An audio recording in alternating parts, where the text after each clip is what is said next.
آج جو بات مجھے آپ کو بتانی ہے وہ یہ کہ یہ سورت دم کرنے والی سورت بھی ہے، دم کرنے والی سورت ہے۔ صحیح مسلم کی روایت کے مطابق، صحیح بخاری کی روایت کے مطابق اللہ کے نبی صلی اللہ علیہ وسلم کے صحابہ کا ایک گروہ یہ کہیں سفر پر تھا، تو سفر ہی میں ایک بستی میں جانے کا موقع ملا انہیں، اور وہاں انہوں نے پڑاؤ ڈال دیا۔ پڑاؤ ڈالنے کے بعد بستی والوں سے، یہ بازار کی کتاب کا قصہ نہیں ہے، دنیا میں قرآن پاک کے بعد سب سے صحیح کتاب جس پر امت کا اجماع ہے صحیح بخاری، اس کا قصہ ہے، اور اللہ کے نبی صلی اللہ علیہ وسلم کی مہر لگی ہے اس قصے پر، اس لیے بیان کر رہا ہوں۔ وہاں پڑاؤ ڈالنے کے بعد صحابہ کرام میں سے جو ان کا امیر تھا، انہوں نے بستی والوں سے ضیافت طلب کی کہ بھائی ہمیں کچھ کھلاؤ پلاؤ، ہمارے پاس کچھ کھانے پینے کو نہیں ہے۔ انہوں نے منع کر دیا کہ نہیں، تم پتہ نہیں کیسے آدمی ہو، کیسے لوگ، ہم تم کو نہیں کھلاتے۔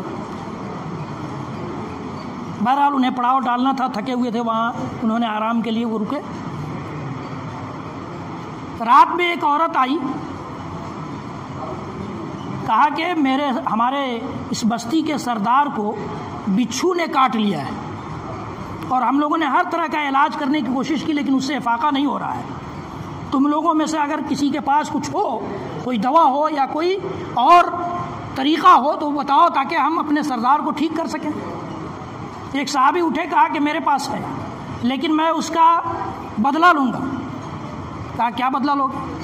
تو بعض روایات کے مطابق 30 بکریوں کا اور بعض روایات کے مطابق 36 بکریوں کا ڈیمانڈ کیا کہ 30 یا 36 بکریاں میں لوں گا اور تمہارے سردار کو دم کروں گا، اور اللہ چاہے گا تو وہ ٹھیک ہو جائے۔ کہا کہ ٹھیک ہے چلو۔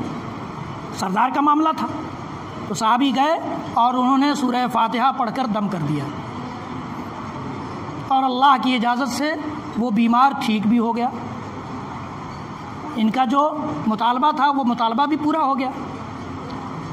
اب صحابہ کا جو وہ گروہ تھا اس میں اختلاف ہو گیا کہ ہم نے جو یہ طریقہ اختیار کیا ہے اور اس کا جو بدلہ لیا ہے، اجرت لی ہے، مزدوری لی ہے، اس کو ہم استعمال کر سکتے ہیں یا نہیں کر سکتے ہیں؟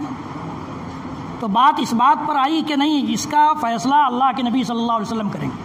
ہم مدینہ چلیں گے، پہلے اللہ کے نبی صلی اللہ علیہ وسلم سے اس پر ڈسکشن کریں گے اور اس کے بعد پھر طے کریں گے کہ کیا کرنا ہے۔ اللہ کے نبی صلی اللہ علیہ وسلم اجازت دیں گے تو ٹھیک ہے، نہیں تو پھر اس کا کوئی اور راستہ بتائیں گے۔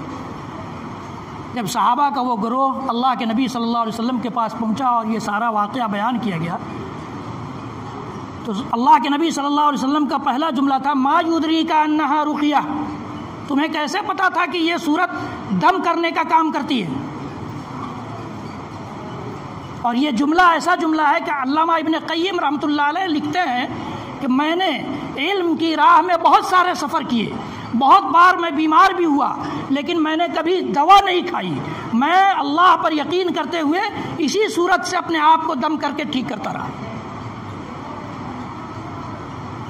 اور ہم اور آپ کیا کرتے ہیں؟ اوجھا صاحب کے پاس چلے جاتے ہیں، فقیر صاحب کے پاس چلے جاتے ہیں، کبھی کسی پاگل کے پاس چلے گئے کہ اللہ کا پہنچا ہوا بندہ اسی سے دم کرا لو، انا للہ و انا الیہ راجعون۔ ہمارے پاس دم کرنے کی قوت ہے، صلاحیت ہے، الحمدللہ رب العالمین کی شکل۔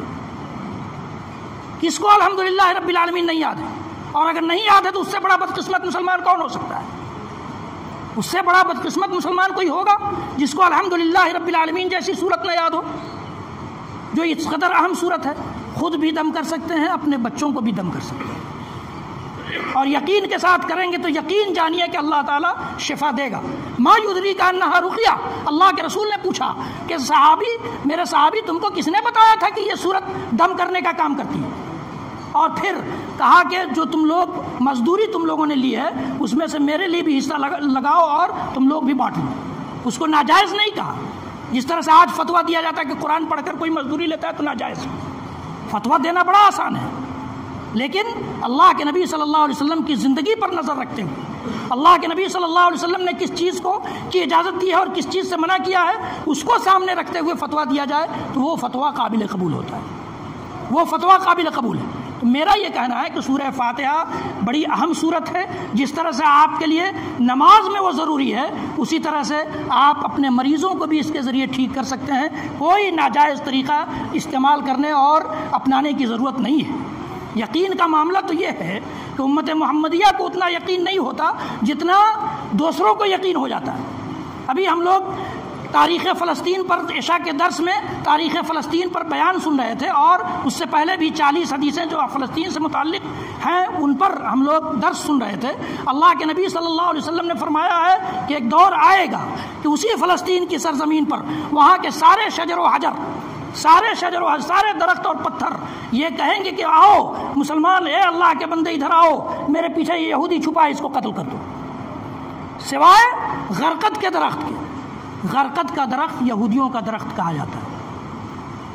ان کو اتنا یقین ہے کہ آج کثرت سے فلسطین کی سرزمین پر یہودی غرقد کا درخت لگا رہے ہیں. ان کو یقین ہے. اور ہمارا اور آپ کا یقین کہاں؟ اوجھا جی پر ہے. اوجھا جی پر ہے. وعلى الله فليتوكل المؤمنون وعلى الله فليتوكل المتوكلون ومن يتوكل على الله فهو حسبه. یہ سب آیتیں کس کے لیے تھیں؟ کسی اور مخلوق کے لیے نازل ہوئی تھی یا قرآن پر ایمان رکھنے والوں کے لیے نازل ہوئی تھی؟ کہ اللہ ہی پر مومنوں کو بھروسہ کرنا چاہیے، اللہ ہی پر بھروسہ کرنے والوں کو بھروسہ کرنا چاہیے. اللہ تعالیٰ پر جو بھروسہ کر لیتا ہے اللہ اس کے لیے کافی ہو جاتا ہے. یہ کس کے لیے نازل ہوئی؟ فیصلہ آپ کے اوپر ہے. آپ فیصلہ کیجئے اور توبہ کر لیجئے ایسے لوگوں کے پاس جانے سے جو اللہ کی شریعت سے ہٹ کر جھاڑ پھونک کی راہ اختیار کرتے ہیں. یہ جائز نہیں ہے اس شریعت میں. جو اللہ کی آیتوں سے ہٹ کر اور محمد عربی صلی اللہ تعالیٰ علیہ وسلم کی احادیث اور آپ کی سکھائی ہوئی دعاؤں سے ہٹ کر جھاڑ پھونک کرتے ہیں، ایسے لوگوں سے جھاڑ پھونک کرانا جائز نہیں ہے. جائز نہیں ہے. ہماری شریعت نے اجازت نہیں دی. آپ کسی اور شریعت کو مانتے ہو تو الگ بات ہے.